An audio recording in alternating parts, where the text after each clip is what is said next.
Ilang bahagi naman ng Rio ng Ilocos ang napuruhan sa hagupit ng bagyong Ining at ilan po sa mga nasalanta roon ang hindi pa nahahatira ng tulong. Nasa Pagudpod, live si Bam Alegre. Bam! Mike, mas maaliwalas na ang panahon dito sa Ilocos Norte pero nananatili ang state of calamity at red alert. Kasabay ng paghupa ng baha sa ilang bahagi ng lalawigan, ngayon palang tumatambad ang pinsalang iniwan ng bagyong Ining. Narito ang ulat. Hindi pa rin napapasok na malalaking sasakyan ang bayan ng Adams dahil sa malalaking tipak ng lupa na gumuho at sa mga punong nabuwal. Mahigit 4 na kilometro raw sa gilid ng bundok ang gumuho.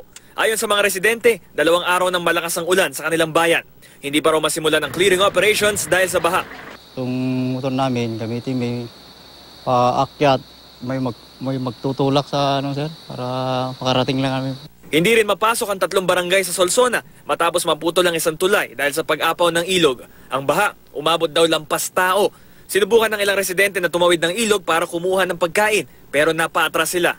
Sa Dingras kung saan halos 4,000 bahay ang nabaha, matyagang nakaabang ang mga residente sa relief goods mula sa lokal na pamahalaan, Philippine Navy at Coast Guard. Naghatid din ng GMA Kapuso Foundation ng tulong sa 1,200 na pamilya sa Dingras at 100 pamilya sa Solsona. Nitong Biyernes ng gabi, isang buhawi pa ng bulabog sa tabi ng Paway Lake. Pinasok na kami ng usok na parang hindi maipaliwanag kung gaanong usok yun dahil ngayon ko lang naramdaman yun eh. Tapos yung parang maraming bituin na nalaglag, yung kumidlak-kidlat.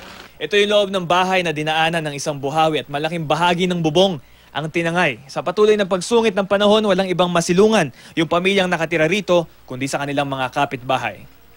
Madalas ding bahain ng Paway kung saan matatagpuan ng UNESCO World Heritage Site na San Agustin Church. Catch basin daw itong maituturing dahil mababa ang bayan. Tuwing umuulan ba, laging ganito yung sitwasyon sa inyo? Ngayon lang kaninang itong dumarating. Pero taon-taon. Masama na ang panahon, brownout pa sa buong lalawigan. May bumagsak kasing steel tower sa Santa Maria, Ilocos Sur.